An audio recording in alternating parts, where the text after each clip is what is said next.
How you doing, everyone? Welcome back to the channel. My name is Boydie Mac, and I'm doing this TT. If you haven't seen this channel before, what I'm going to be doing is I do car mods and I do repairs and stuff, and I'm also using this car, project car, as my subject matter. We're going to be making a series on fixing it up and just repairing it and making it nice. But yeah, it's been fun so far. Today I'm going to be doing an oil change because I don't really know the full history of where the car came from. I don't really know when the last time the oil change was done, so I'm going to do an oil change on it. Now I just want to hit on something. I think this could be a bit of a rant actually.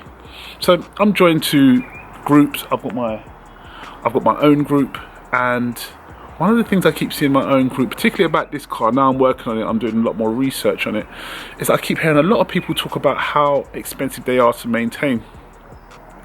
And I don't think it's actually very fair, that whole statement. So the reason being is because maintenance on cars is not expensive. Maintenance on cars is not expensive.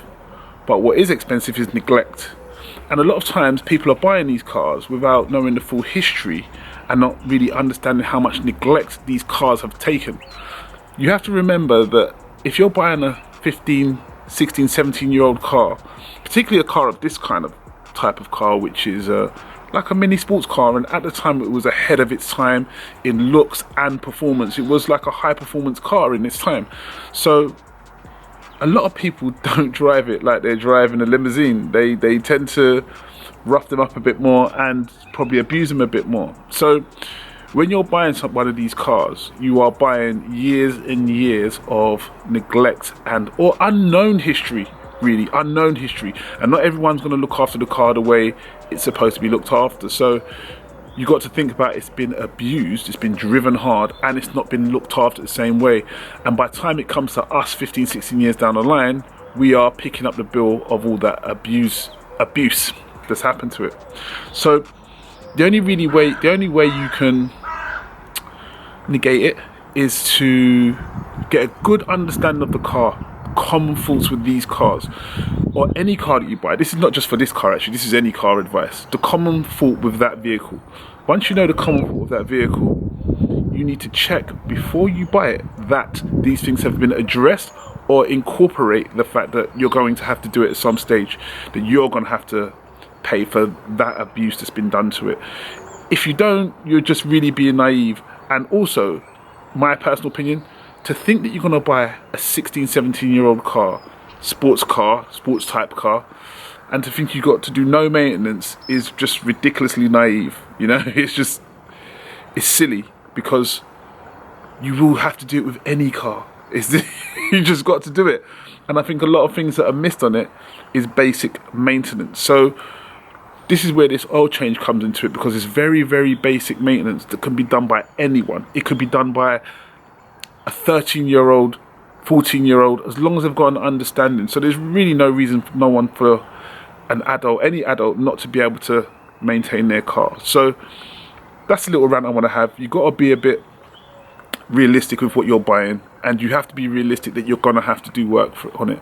If you don't want to do work on it, you're going to have to spend top money, and there's still no guarantees, because fundamentally the car is still 17 years old, so there's things on there that are due to go.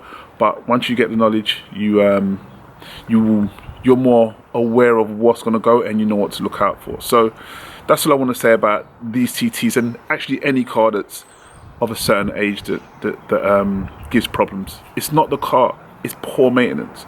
And this oil change is part of doing the simple things to maintain the vehicle. So it's only an oil and filter change, and it's nothing massive. I'm not going to be doing the plugs or anything like that, because just generally I've never really had bad plugs in a long time. So I'm not doing the plugs yet. But I do want to change the oil, because I don't know, when I looked on the inside of the rocker cover gasket, it was a little bit dirty. You saw me wash it in my other video. I'll put the link in the description for that. But I cleaned out the rocker cover gasket, and it was a bit dirty in there. So maybe some oil stayed in there longer than it was supposed to. Apart from that, so that's the reason why I'm changing the oil. But if you are buying any 17-year-old car, a TT, any Volkswagen, any car, you have to be prepared to do some maintenance. And if you If you don't, you're stupid. So these are some of the things that I think you need when you buy any of these cars, just to be, just give yourself remotely a chance not to have stupid bills as long as your list. So for me, this here is invaluable. You have to get one. There's no reason not to get one, particularly millennials. I know you lot don't like to lay under the car and stuff, even though you still have to with this particular car, because the oil filter is down there, which I'm going to try and grab from the bottom. If you've got this, you don't have to lay down under the car in terms of removing sump plugs and all that sort of stuff. So get yourself one of these if you think about doing anything with a classic car or anything like that, or any older car. Get yourself one of these. Even new cars, just get one, because oil maintenance is going to stop 80 to 90% of your problems, your engine problems. Oil maintenance, just consistently changing the oil, keeping it clean in there, keeping the car protected and functioning. You have to get one of those. There's no ifs, buts or maybes. Once you get one of those oil changes, you could do it in a lay-by, you could do it in Tesco's car park, anyway. So that there is a magic machine, and I think you've seen me use it before, where I just pump it and it sucks up the oil from the bottom of the engine. Also, a toolkit. Just spend the money and get a decent toolkit. Get one. My one's got a lifetime warranty. If I lose a bit, I replace it, and if it breaks, they fix it. You need to get one of these. These are really, really, really basic stuff if you intend to reduce your maintenance costs. Those two things there are absolutely essential. So I use them so much, and you know what I do. You know what I do. So yeah, get yourself one of those. All of this stuff will be in the link in my description, so you can use what I use without missing a beat. So when I say simple, easy stuff in my videos, it all makes sense. But yeah, we're going to be just putting it up on the ramp and changing the filter and the oil, hopefully. Oh yeah, I've driven it, so the oil is warm. So making the oil warmer makes it more fluid, and it will come out a lot easier. So let's get to it.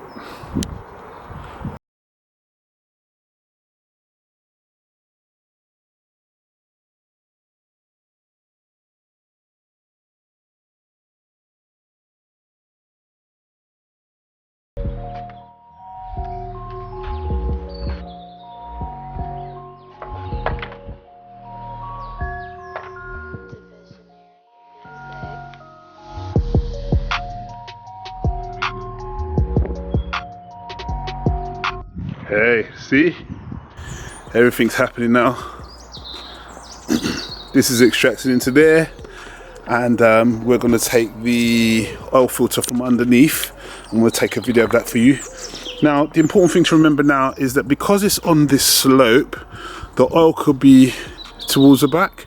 So once it's finished, and once I've taken off the oil filter underneath, I'm going to roll it off, not drive it off, roll it off, so it's on a level platform, and I'll continue extracting with the extractor. So that's what I'm going to do now.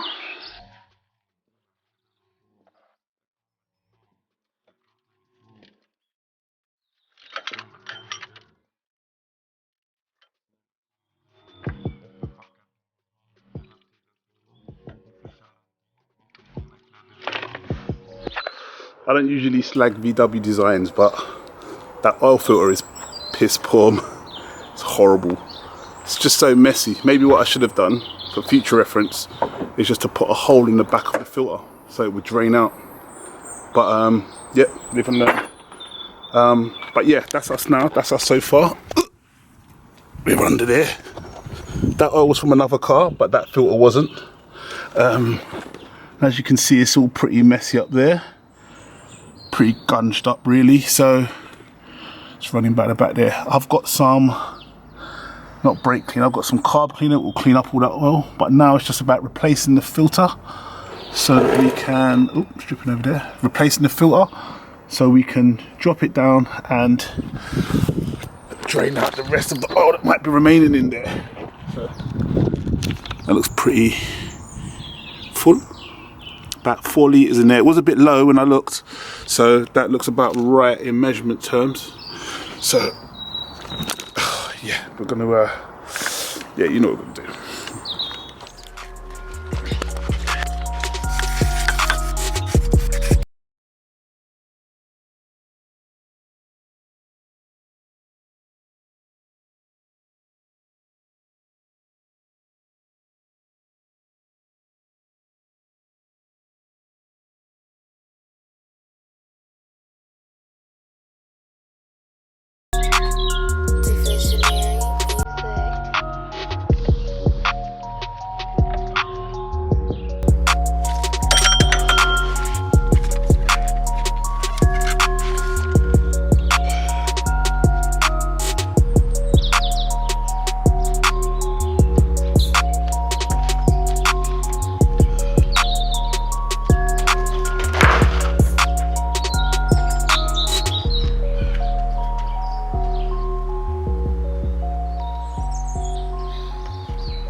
Off the ramps now, on a flat surface, and it is sucking up more oil. Can you hear that?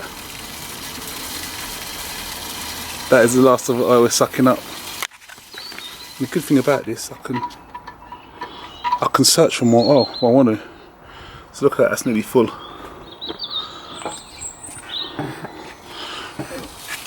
You can hear it again. Just the little grains and drains and remains.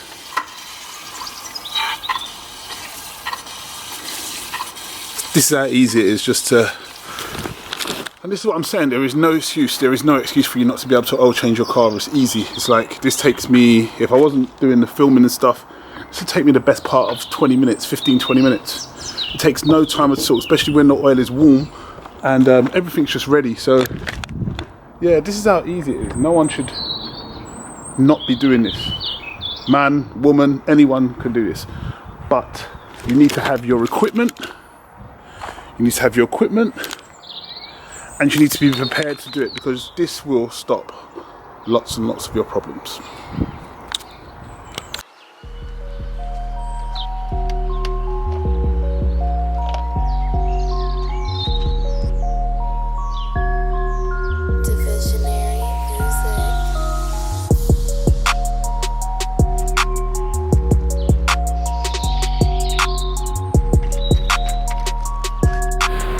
Just in the background idling, new oil in there. Yeah. So another thing I want to discuss is good oil versus bad oil. Now, I'm going to be honest with you. I've been involved in cars 20 plus years in cars, and in my experience, I'm going to be honest with you, and I think a lot of mechanics are the same here as well. Like, I don't know the difference between good oil and bad oil. I don't know how much of a difference it really makes. Once you get an oil, the same specification for your car, I genuinely don't know the difference. But what I do know the difference is between good maintenance and bad maintenance. So if you have the best oil in the world, and I've got average oil, and you change yours every 12,000 miles or whatever it says, whatever these high mileage oils say nowadays, and I change mine every 3,000-4,000 miles, my car's going to be in better shape than yours. Mainly because the standard of oils are much better today than they were years ago. So they've got detergents in them, they've got, I don't know if you should call it detergents, but they've got additives in them that trap the contaminants within the engine. They've all got this level now. This level is very, very solid now in terms of oil levels and the quality levels. So I don't really, listen, you can buy what you want, it's entirely up to you at the end of the day, but I genuinely don't see the huge difference in between the oils. But I see a huge difference in the interval factors that we change the oil. So if you change it regularly, if you change it consistently, you get decent quality filters. That's important. And you change the oil at good time, 9 times out of 10 you're not going to get no problems, no internal wear as such problems, because the oil is constantly fresh. The contaminants are not staying in there for extended amount of time. Regardless of what you say or how great the oil is you're going to buy, if it's in there for an extended amount of time, it's going to be in there, and the dirt that's in there. So you've got 12,000 miles worth of contaminants, or however months it is worth of contaminants running in your engine, and although they might be small, they're still in there, dirty, pumping around. The filter will pick up a lot of it, but your oil turns a different color because it's getting burnt, obviously, and because there's contaminants being caught in it from blow by of the pistons. So maintenance is superior to any quality oil. Maintenance, how regularly you maintain it. And I know I've been going on this for the whole video, but I just want to emphasize it because this will save you thousands if you just grasp this mentality of making sure that your car is regularly maintained. So this is why I show these videos, and this is why I try to educate everyone on making sure you do this stuff. So this is us now. We're off the ramps. We've got our old dirty oil there. We're going to be putting it in our empty container over there. And now I can be pretty safe that this car has got a nice, decent amount of oil and quality that it needs to be. And that's it. So I feel better now. But yeah, that's pretty much it until the next video. I'm not sure what I'm going to do. I might have a little surprise for you, you know. Yeah, we'll see. But yeah, thank you for watching. Don't forget to comment, rate, subscribe. Everything you've seen in the video, all the tools, all the oils, all the suction pumps, the gloves, everything will be in the description of where you can get it from. Or I might even put it on my website. Also, I need you to jump on Instagram with me as well, because I want to see some of your cars, share some pictures with me, etc, etc. Keep up to date when new videos come out. So yeah, that's what we're doing today. Thank you. Speak soon.